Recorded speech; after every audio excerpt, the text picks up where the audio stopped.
Je crois que ma demi-sœur a tué ma mère. Parents ou famille de tueurs, quelle est votre histoire?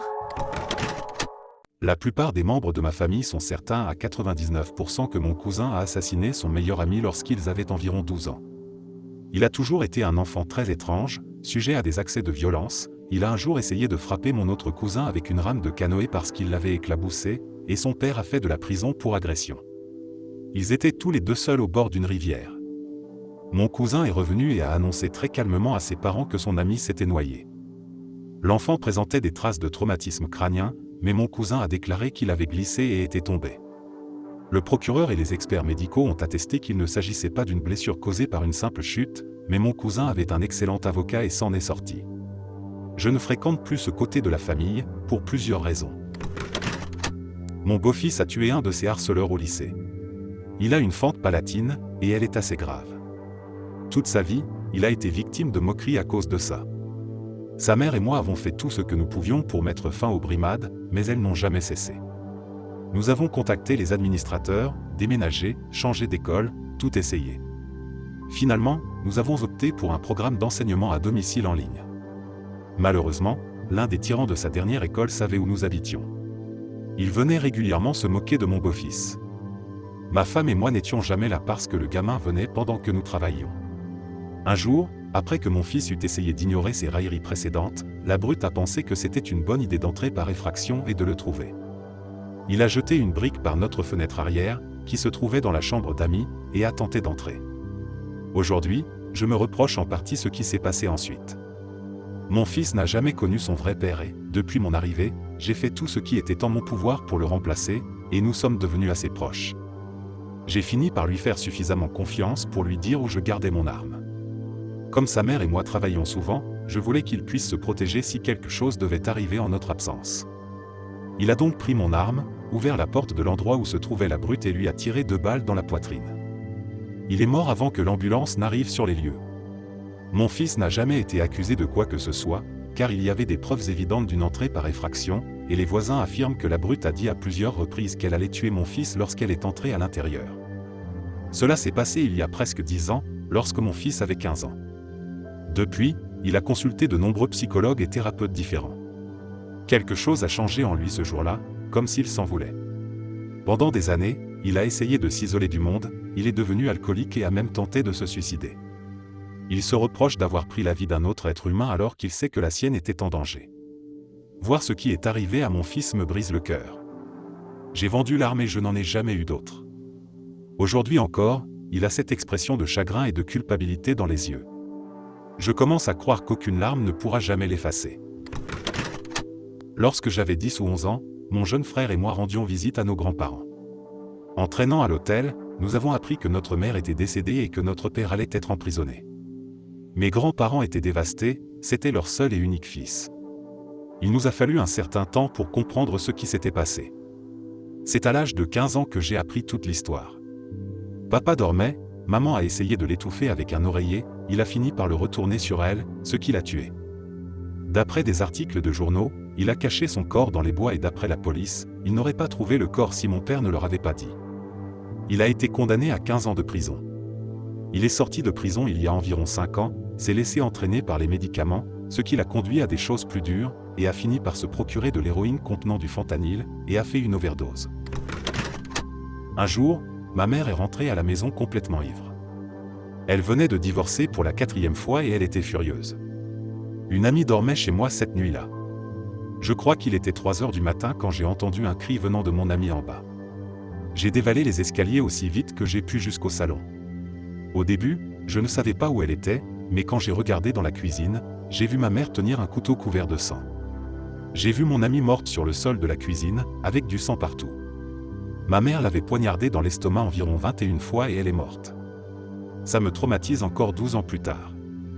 Ma mère a été condamnée à vie et je ne lui ai plus parlé depuis cette nuit-là. Ma sœur adoptive a eu un accident de voiture ce week-end alors qu'elle ne prenait pas ses médicaments. Elle les prend pour que son épilepsie soit bien gérée. Nous ne savons pas pourquoi elle n'a pas pris ses médicaments, mais elle a fait une grosse crise et a heurté une mère et ses 2 enfants sur un trottoir ou un passage pour piétons. Les 2 enfants sont morts écrasés et la mère est toujours aux soins intensifs. Ma sœur est également à l'hôpital et nous ne savons pas si elle ira en prison pour cet accident. Mon oncle a assassiné sa fille handicapée et a essayé de faire accuser quelqu'un d'autre pour pouvoir toucher l'argent de l'assurance. Il s'en est tiré pendant près de 20 ans. Un jour, mon père m'a téléphoné pour me dire qu'il fallait s'attendre à ce que le nom de famille fasse la une des journaux et m'a expliqué pourquoi. Elle était au milieu de l'adolescence et souffrait de troubles du développement. Il a été arrêté dans le cadre d'une enquête sur une affaire non résolue. Les premiers tests ont révélé la présence d'une partie de son ADN sur la victime, mais il avait un alibi acceptable à l'époque. Lorsqu'une partie de l'ADN a été retestée, on a trouvé d'autres indices reliant mon oncle au meurtrier. Après vérification de l'alibi, la personne qui l'avait fourni a avoué qu'elle avait menti. Lorsque la police est venue chercher mon oncle, il a pleuré et les a remerciés de l'avoir attrapé. Il a tout avoué tout de suite et a dit qu'il ne pouvait plus s'occuper d'elle, qu'il avait pris l'assurance vie et qu'il avait fait ce qu'il avait fait. Il est en prison à vie et reçoit au moins une partie de ce qu'il mérite. Il a été renié par tous les membres de la famille et 2 de ses neveux ont changé au moins une partie de leur nom. Ma grand-tante sortait avec un homme qui voulait vraiment coucher avec elle. C'était dans les années 1930, en Italie, dans une ville reculée, le sexe avant le mariage, même avec un fiancé, faisait instantanément de vous la salope de la ville. Quoi qu'il en soit, il lui a promis de l'épouser s'il le faisait et elle a dit oui. Quelques jours plus tard, elle le voit flirter avec une autre femme, rentre chez elle, prend l'arme de son père et le tue en pleine rue après l'avoir attiré. Elle n'a écopé que de quelques années de prison et a déménagé à Toronto 1 an plus tard. Mariée et heureuse de l'être, elle a 5 enfants. Mon père adoptif a grandi en Angleterre et était très impliqué dans un gang. Je n'ai jamais su grand-chose de lui en tant que personne, il me racontait parfois des histoires du bon vieux temps, mais elles étaient très soft. Il a replongé dans la drogue lorsque j'étais adolescente. Un jour, il est rentré à la maison complètement défoncé à l'héroïne et m'a raconté en détail l'histoire d'un type qu'il avait tué lorsqu'il était plus jeune. J'étais horrifié. Il faut le prendre avec du recul, car l'enquête est toujours en cours. Je ne suis pas le parent dans cette affaire, juste l'un des frères et sœurs. J'ai une demi-sœur, une sœur et un demi-frère. Mes relations avec ma mère étaient tendues et je ne connaissais pas beaucoup mes demi-frères et sœurs. Je savais que ma demi-sœur avait des difficultés à parler en grandissant et que mon demi-frère était autiste. Ma mère est décédée récemment et j'ai obtenu un tas d'informations de la part de mes colocataires, de membres de la famille, etc. Ma demi-sœur a abusé de notre mère de toutes les manières possibles. Elle a également menacé de tuer ma mère lorsque les choses n'allaient pas dans son sens. Quelques mois avant la mort de ma mère, ma demi-sœur a tué le chien de la colocataire de ma mère dans un accès de rage après qu'on lui ait dit non. Elle n'a pas eu de problème parce que les chiens sont considérés comme des biens et qu'il n'y aurait pas eu de lourde peine de prison et ma grand-mère maternelle a payé la colocataire pour qu'elle ne porte pas plainte plus pour couvrir le chien. Je n'ai pas demandé comment ma demi-sœur avait tué le chien, car le fait qu'elle ait pu faire du mal à un animal de compagnie me rendait malade. Il y a eu également plusieurs appels au service de police locale pour violences domestiques parce que ma demi-sœur maltraitait violemment ma mère. Ils ont plusieurs dossiers dans lesquels ils ont dû venir vérifier ce qui se passait. Peu de temps après l'incident du chien, ma mère est morte. D'après ce qu'a dit la colocataire, ma mère et ma demi-sœur se disputaient parce que ma demi-sœur ne voulait pas aller à l'école. Ma mère était déjà malade et affaiblie à ce moment-là. Tout à coup, le silence s'est installé dans l'autre pièce et ma demi-sœur s'est mise à crier à l'aide. La colocataire arrive en courant et trouve la demi-sœur penchée sur le corps de ma mère. Il a fallu 4 mois pour obtenir les résultats de l'autopsie. Ils ont déclaré que sa mort était indéterminée parce qu'ils ne savaient pas vraiment si elle était due au fait que ma mère était déjà malade ou à quelque chose. La police à laquelle nous avons parlé a été honnête avec moi et nous avons tous les 2 pensé que ma demi-sœur avait quelque chose à voir avec cela, étant donné les affirmations littérales « je vais te tuer » et les violences physiques que ma demi-sœur a infligées à ma mère.